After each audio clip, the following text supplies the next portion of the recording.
ಆಡೋರ್ಗೆ ಏನಿದೆ ಕಾನೂನು ಅನ್ನೋದು ಗೊತ್ತಿರಲ್ವಲ್ಲ, ಆ ತರ ಮಾತಾಡೋರ್ಗೆ ಬೆಳಗ್ಗೆ ರಾತ್ರಿ 8 ಗಂಟೆಗೋ 9 ಗಂಟೆಗೋ ಟಿವಿಲಿ ಕೂತ್ಕೊಂಡು ಮಾತಾಡೋರು ಒಂದಿನ ಕೇಸ್ ನಡೆಸಿದ್ರೆ ಗೊತ್ತಾಗಿಲ್ಲ. ಹೆಂಗಾಗ್ತಾನ್ರಿ, ಕೆಲ್ಸ ಹೋಗ್ಬಿಡ್ತಲ್ಲ. ಆಯ್ಕೊಂಡ್ ತಿನ್ನೋ ಕೋಳಿ ಕಾಲ್ ಕತ್ತರಿಸಿದ್ರು ಅಂತ ಗಾದೆ. ಈ ಕೋಳಿ ಇರುತ್ತೆ ನೋಡಿ, ನೀವು ಸಾಕಿದಿರೇನು? ನಾನು ಒಂದೇ ಪ್ರಶ್ನೆ ತಮ್ಮನ್ ಕೇಳೋದು, ಇವ್ರನ್ನ ಜೈಲಲ್ಲಿ ಇಟ್ಕೊಂಡು ಏನ್ ಮಾಡ್ತೀರಾ? 1.5 ಲಕ್ಷ ರೂಪಾಯಿ ರೆಡ್ ಹ್ಯಾಂಡೆಡ್ ಆಗಿ ಸಿಕ್ಕಿದೆ, ಇಟ್ಕೊಂಡಿದ್ದೀರಿ, ಸೀಸ್ ಮಾಡಾಯ್ತು, ಪಂಚನಾಮೆ ಆಯ್ತು, ಅವನ ಹತ್ರ ಎಲ್ಲ ಪುರಾಣ ಕೇಳಿದ್ದಾಯ್ತು, ಅವನೇನೋ ಬರ್ಕೊಟ್ಟಿದ್ದಾನೆ ಅದನ್ನು ತಗೊಂಡಿದ್ದಾಯ್ತು, ಡಾಕ್ಯುಮೆಂಟ್ ಸೀಸ್ ಮಾಡಿದ್ದಾಯ್ತು, ಸಸ್ಪೆಂಡ್ ಮಾಡಿದ್ದಾಯ್ತು. What is the fun in keeping this fellow behind the bars? That's all. No, ಅಷ್ಟೇ. ವೆಹಿಮೆಂಟ್ಲಿ ಅಪೋಸ್ಡ್ ಅಂತ ಬರೀತೀನಿ. 27ನೇ ತಾರೀಕು ನೀವು ಹಾಕೊಡ್ಬೇಕು. ಇದ್ರಲ್ಲೆಲ್ಲ ನಾನು ಸಮಯ ಕೊಡಕ್ಕಾಗಲ್ಲ. ನೋಡಿ, ಇಂಥ ಪ್ರಕರಣಗಳಲ್ಲಿ ಆರೋಪಿಯನ್ನ ನ್ಯಾಯಾಂಗ ಬಂಧನದಲ್ಲಿ ಮುಂದುವರಿಸುವುದು ಉಚಿತವಲ್ಲ. ಅವ್ರಿಗೆ ಕೊಡ್ತಕ್ಕಂತ ಊಟ ಇದೆಯಲ್ಲ, ಅದು ನಾನು, ತಾವು, ಅವರು ಎಲ್ಲ ಕೊಡ್ತಕ್ಕಂತ ಟ್ಯಾಕ್ಸ್ ಪೇಯರ್ಸ್ ಮನಿಯಿಂದ ಅವ್ರಿಗೆ ಊಟ ಕೊಡೋದು UTPಗೆ. ಯಾಕೆ ಕೊಡ್ಬೇಕು? ನಿಮ್ ಪ್ರಕಾರ ಅವನು ಈಗಾಗ್ಲೇ ಸಿಕ್ಕಾಪಟ್ಟೆ ತಿಂದ್ಬಿಟ್ಟಿದ್ದಾನೆ ಅಂದ್ರೆ ನನ್ ದುಡ್ಡಿಂದ ಅವ್ನ ಯಾಕೆ ಊಟ ಮಾಡ್ಲಿ ಅಲ್ಲಿ ಜೈಲಲ್ಲಿದ್ದು? ಹೊರಗಡೆ ಇದ್ದು ಏನ್ ಬೇಕಾದ್ರೆ ಮಾಡ್ಕೊಂಡು. ಗೊತ್ತಾಯ್ತಲ್ಲ? ಯಾವ ಪ್ರಕರಣಕ್ಕೆ ಕಸ್ಟೋಡಿಯಲ್ ಇಂಟ್ರಾಗೇಷನ್ ಅಥವಾ ಕಸ್ಟೋಡಿಯಲ್ ಟ್ರಯಲ್ ಬೇಕಾಗಿದೆಯೋ ಅಂತದ್ರಲ್ಲಿ ನೋಡೋಣ. ಕೊಡ್ಬೇಕಾದ 1.5 ಲಕ್ಷ ರೂಪಾಯಿನ ಸೀಸ್ ಮಾಡಾಯ್ತು, ನಂಬರ್ಸ್ ನೋಟ್ ಮಾಡಾಯ್ತು, ಅವನದು ಸ್ಟೇಟ್ಮೆಂಟ್ ತಗೊಂಡಾಯ್ತು, ರೆಡ್ ಹ್ಯಾಂಡೆಡ್ ಆಗಿ ಹಿಡಿದಿದ್ದೀರಿ, ಕಲರ್ ಟೆಸ್ಟ್ ಪಾಸ್. ಇಂಥ ಪ್ರಕರಣದಲ್ಲಿ ಬೈ ರೊಟೀನ್ ಬಿಟ್ಬಿಡ್ಬೇಕು. ನೀವು ನ್ಯಾಯಾಂಗ ಬಂಧನ ಕಳ್ಸೋದೇ ತಪ್ಪು. ಆಯ್ತು ಸ್ವಾಮಿ, ಹಿಡ್ಕೊಂಡ್ ಬಂದಿದೀವಿ, ಹೊರಗಡೆ ಬಿಟ್ಬಿಡಿ, ಏನೋ ಒಂದು ಬಾಂಡ್ಗಿನ್ ತಗೊಂಡು. ನಾವೆಲ್ಲ ಹಾಗೆ ಮಾಡ್ತಾ ಇದ್ವಿ. ಅದನ್ನೇ ಸತೀಂದರ್ ಕುಮಾರ್ ಕೇಸ್ ನಲ್ಲಿ ಆನರಬಲ್ ಸುಪ್ರೀಂ ಕೋರ್ಟ್ನವ್ರಿಗೆ ಹೇಳ್ರು, ಕ್ಲಾಸಿಫೈ ಮಾಡಿ. ಇಂಥ ಪ್ರಕರಣಗಳಲ್ಲಿ ನೀವು ಅಪೋಸ್ ಮಾಡುವಂಥದ್ದು ಏನಿಲ್ಲ. ಇನ್ನೇನ್ ಹೇಳ್ಬೋದು ನೀವು? ಈ ಕಡೆಯಿಂದ ಹಿಡಿದ್ರು, ಆ ಕಡೆಯಿಂದ ಬಿಟ್ರು ಅಂತ. ಆಡೋರ್ಗೆ ಏನಿದೆ ಕಾನೂನು ಅನ್ನೋದು ಗೊತ್ತಿರಲ್ವಲ್ಲ, ಆ ತರ ಮಾತಾಡೋರ್ಗೆ ಬೆಳಗ್ಗೆ ರಾತ್ರಿ 8 ಗಂಟೆಗೋ 9 ಗಂಟೆಗೋ ಟಿವಿಲಿ ಕೂತ್ಕೊಂಡು ಮಾತಾಡೋರು ಒಂದಿನ ಕೇಸ್ ನಡೆಸಿದ್ರೆ ಗೊತ್ತಾಗಿಲ್ಲ. ಬರೇ 438 439 ಓದ್ಕೊಂಡು ಯಾವ್ದೋ ಡಿಸಿಷನ್ ಇಟ್ಕೊಂಡು ಓದೋದಲ್ಲ, ಪ್ರಾಕ್ಟಿಕಾಲಿಟಿ ತಿಳ್ಕೊಬೇಕು. ಆಗಿರೋದು ಒಂದು ತರ್ಚಿದ್ ಗಾಯ, ಒಂಚೂರು ಡೆಟಾಲ್ ಹಚ್ಬೇಕು, ಬಿಟ್ಟು ಕಳಿಸ್ಬೇಕು. ಅವ್ನಿಗೆ ಇನ್ಪೇಷಂಟ್ ಮಾಡ್ಕೊಂಡು ಏನ್ ಸುಲಿತೀರಿ? ಅಟ್ಟತಾನೆ. It's a minor aberration. See, all that is over. ಇನ್ನಿರೋದೇನೋ ಅವನ ಡಾಕ್ಯುಮೆಂಟ್ ಇರ್ತಾನೆ, ಸಸ್ಪೆಂಡ್ ಆಗಿದ್ದಾನೆ, ಆಕ್ಸೆಸ್ ಟು ದಿ ಡಾಕ್ಯುಮೆಂಟ್ಸ್ ಇಲ್ಲ, ಮಾಡಿರೋದೇ ಹಲ್ಕ ಕೆಲಸ. ಈಗ ಅದನ್ನೇ ಬರ್ದಿದ್ದಾರೆ ಸತೀಂದರ್ ಕುಮಾರ್ ಕೇಸ್ನೊಳಗಡೆಗೆ ಆನರಬಲ್ ಜಸ್ಟಿಸ್ MM ಸುಂದರೇಶ್ ಅವರು ಅದನ್ನೇ ಬರೀತಾರೆ. ಕೆಳಗಿನ ಹಂತದ ನ್ಯಾಯಾಲಯಗಳಲ್ಲಿ ಗೊತ್ತಾಯ್ತಲ್ಲ, ಡಿಸ್ಟ್ರಿಕ್ಟ್ ಜುಡಿಷರಿ ಅಂತ ನಾವು ಕರೆಯೋಣ. Members in district judiciary are having the ಸೆಡೆಸ್ಟಿಕ್ satisfaction of remanding the accused to the judicial custody, for they may be sure that after the trial the accused would be acquitted and the period undergone by them in the judicial custody before the trial is the punishment for them. ಅಂದ್ರೆ ಹೇಗೂ ಈ ಪ್ರಕರಣ ಎಕ್ಕುಟ್ ಹೋಗುತ್ತೆ, ಆಮೇಲೆ ಅವನ್ಗೆ ಅದೇನೋ apple ಹಾರನೋ ಏನ್ ಬೇಕಾದ್ರೆ ಹಾರನೋ ಹಾಕಿಸ್ಕೊತಾನೆ. ಒಡೆ ಹಾರ ಒಂದ್ ಹಾಕಿಲ್ಲ ನೋಡಿ, ಆಂಜನೇಯಂಗ್ ಮಾತ್ರ ಹಾಕಿದ್ದಾರೆ ಒಡೆ ಹಾರ, ತಿಥಿಗ್ ಮಾತ್ರ ತಾನೆ ಹಾಕೋದು, ಅದೊಂದು ಹಾಕಿಲ್ಲ, ಇನ್ನೆಲ್ಲ ಹಾಕಿದ್ದಾರೆ ಹಾರಗಳನ್ನ. ಆಪಲ್ ಹಾರ, ಆ ಹಾರ, ಈ ಹಾರ ಹಂಗ ಹಾಕಿಸ್ಕೋತಾರೆ. ಆದ್ರಿಂದ ಈಗ ಎಷ್ಟು ದಿನ ಅವನು ಜೈಲಲ್ಲಿ ಇರ್ತಾನೋ ಅದೇ ಅವನಿಗೆ ಶಿಕ್ಷೆ ಅಂತ ಒಂದು ಭಾವನೆ ಬಂದ್ಬಿಟ್ಟಿದೆ. ಆ ಭಾವನೆನ ಕಿತ್ತೊಗಿಬೇಕು. ಗೊತ್ತಾಯ್ತಲ್ಲ? ಆ ಭಾವನೆನ ಕಿತ್ತೊಗಿಬೇಕು.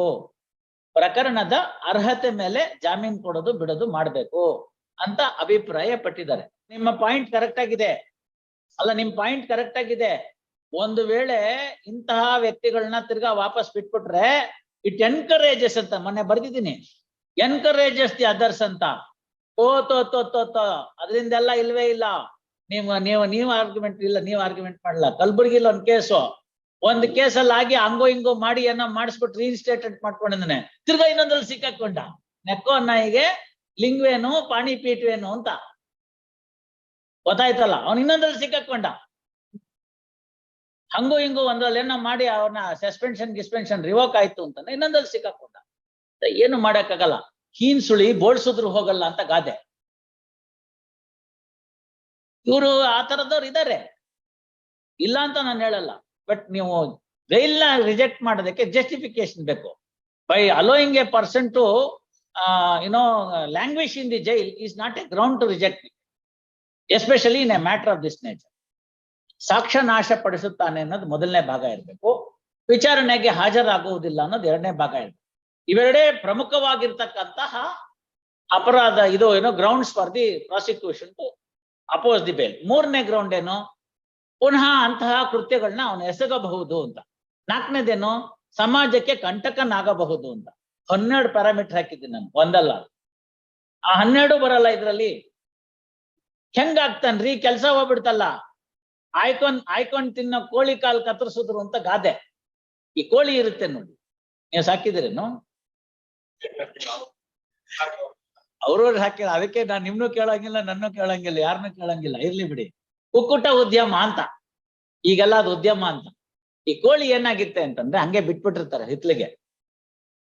ಆಹಾರ ಧಾನ್ಯಗಳಲ್ಲಿ ಇತ್ಯಾದಿಗಳೆಲ್ಲ ಬಂದಿರತಕ್ಕಂತ ಕಸದಲ್ಲಿ ಬಿದ್ದಂತ ಕಾಳುಗಳನ್ನ ಅದು ಕುಕ್ಕಿ ತಿನ್ಕೊಂಡೋಗುತ್ತೆ, ಅನ್ಕೊಂಡು.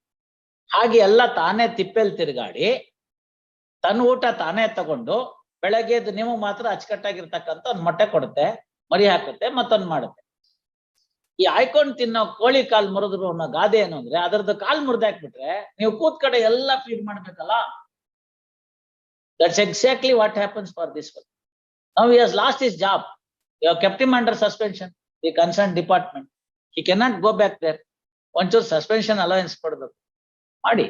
On the contrary, I would request, ನಾವು ಬಹಳ ಪ್ರಕರಣಗಳಲ್ಲಿ ತುಂಬಾ ಚೆನ್ನಾಗಿ ಸಹಕಾರ ಕೊಟ್ಟಿದ್ದೀರಿ ಕೋರ್ಟ್ಗೆ, ಇಲ್ಲೂ ಕೊಡಿ. ಏನು ಈಗ ರೈಡ್ ಮಾಡ್ತಿರೋ ಅದಕ್ಕೆ ಇಲ್ಲೆಲ್ಲ ಬರುತ್ತಲ್ಲ, ಪೆನ್ನಲ್ ಕ್ಯಾಮ್ರಾ, ಗುಂಡಿಲ್ ಕ್ಯಾಮ್ರಾ ಅಂತ. ಆತರ ಒಂದು ರೆಗ್ಯುಲರ್ ಕ್ಯಾಮ್ರಾ ಇಟ್ಕೊಂಡು, ಡೈರೆಕ್ಟ್ ಆಗಿ ಒಂದು ಕ್ಯಾಮ್ರಾನ ಇಟ್ಕೊಳ್ಳಿ, ಬೇಕಾದ್ರೆ ವಿಡಿಯೋ ಕ್ಯಾಪ್ ಮಾಡ್ಕೊಂಡು ಎಲ್ಲ ವಿಡಿಯೋ ಮಾಡ್ತಾರೆ. 161 provides you for that. That was amended 2009. 2009 amendment provided the statements of the charge sheet witnesses can be by audio video method. Second proviso to 161 is that. ತಗೊಳ್ಳಿ ಅದನ್ನ, ಅದರ ಅಡ್ವಾಂಟೇಜ್ ತಗೊಂಡು ಮಾಡಿ. ಅವನ್ hostel ಆಗ್ಬಾರ್ದು. ಅಲ್ಲಿ ಹೋಗಿದ್ದಾಗಿಂದ ಹಿಡಿದು ಅವನ ಕೈಲಿ ಕೊಟ್ಟು ಕಳ್ಸಿರಿ ಶಾಡೋ ವಿಟ್ನೆಸ್ ಒಂದು ಪೆನ್ನ.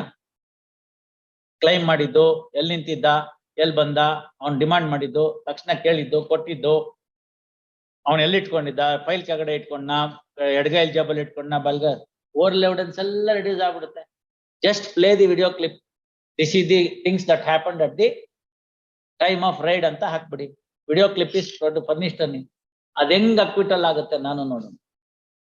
ನಮ್ಗೆ ಇಚ್ಛೆ ಇದ್ರೆ ಇದನ್ನ ಮಾಡಿ, ಹೇಳಿ. ಯಾವ ಫಂಡು ಇಲ್ಲ ರೀ, ಅದ್ಯಾವ್ದಕ್ಕೆ ಹಳೆ ತಾತನ ಕಾಲದ ಟೇಪ್ ರೆಕಾರ್ಡರ್ ಕೊಟ್ಟು ಕಳಿಸ್ತೀರಿ. ಅವ್ನು ಯಾವಾಗ ಹೇಳಿದ್ರೆ ಬೈ ಮರ್ತ್ ಮಿಸ್ಟೇಕ್ ನಾನು ಕೆಂಪ್ ಬಟನ್ ಹತ್ಬಿಟ್ಟು ಕಪ್ ಬಟನ್ ಹತ್ಕೊಂಡು ಹೋಗ್ಬಿಟ್ಟಿದ್ದೆ ಅಂತ ಬಂದು ಹೇಳ್ತಾನೆ. ಹಾಸ್ಟೆಲ್ ಆಗೋ ಯಾವ ಬಟನ್ ಬೇಕಾಗಿಲ್ಲ, ಎಲ್ಲಾ ಬಟನ್ ಇಲ್ಲೇ ಇರುತ್ತಲ್ಲ. ಸೊ ದೇರ್ ಫೋರ್ ಇದೆಲ್ಲ ಅದೆಲ್ಲ ಫಂಡಿಂದೆಲ್ಲ ಅಲ್ಲ, ಫಂಡ್ ಎಲ್ಲ ಏನಿಲ್ಲ, ಅದೆಲ್ಲ ಎಕ್ವಿಪ್ಮೆಂಟ್ಸ್ ಎಲ್ಲ ಇವತ್ತೆಲ್ಲ 3,000 ರೂಪಾಯಿಗೆ ಸಿಗ್ತಾ ಇದೆ. 3,000 ರೂಪಾಯಿಗೆ ಪೆನ್ ಕ್ಯಾಮ್ರಾ ಸಿಗ್ತಾ ಇದೆ, ಆಡಿಯೋ ವಿಡಿಯೋ ರೆಕಾರ್ಡ್ ಮಾಡ್ಕೊಳ್ಳೋದು. It can store up to 2 GB. ನಿಮ್ ರೈಡ್ ಎಷ್ಟೊತ್ತಾಗುತ್ತೆ? 3 ನಿಮಿಷ, 5 ನಿಮಿಷ ಅಷ್ಟೇ. ಅಷ್ಟ್ರೊಳಗಡೆಗೆ ಎಷ್ಟು ಬೇಕೋ ಅದನ್ನ ರೆಕಾರ್ಡ್ ಮಾಡ್ತೀವಿ. Follow me. So that's all that is required. ಅದನ್ನ ಹೇಳಿ. ತಮ್ಮ ಇಬ್ರು ಒಳ್ಳೆ ಎಕ್ಸ್ಪೀರಿಯನ್ಸ್ ಇರ್ತಕ್ಕಂಥವ್ರು ಇದ್ದಾರೆ ನ್ಯಾಯಮೂರ್ತಿಗಳು, ಅವ್ರ ಹತ್ರ ರಿಕ್ವೆಸ್ಟ್ ಮಾಡ್ಕೊಳ್ಳಿ. ಏನಾದ್ರೂ ಯಾವ್ದಾದ್ರು ಪ್ರಕರಣದಲ್ಲಿ ಕೋರ್ಟ್ನರ್ ಅಬ್ಸರ್ವ್ ಮಾಡ್ಬೇಕು ಅಂತ ಹೇಳಿದ್ರೆ ಹೇಳಿ, ನಾನು ಬರಿತೀನಿ. Already I written one from Dharwad, how to collect the data ಅಂತ. ಇನ್ನೊಂದ್ರಲ್ಲಿ ಬರ್ದು ಕೊಡ್ತೀನಿ. ಅದಕ್ಕೆ ನಾನು that is the best way that you can arrest this menace of hostile. Once you arrest that menace of hostile, things will move. Monday ಹಾಕ್ಬಿಡಿ, ಮಾಡೋಣ. Yes sir, Monday.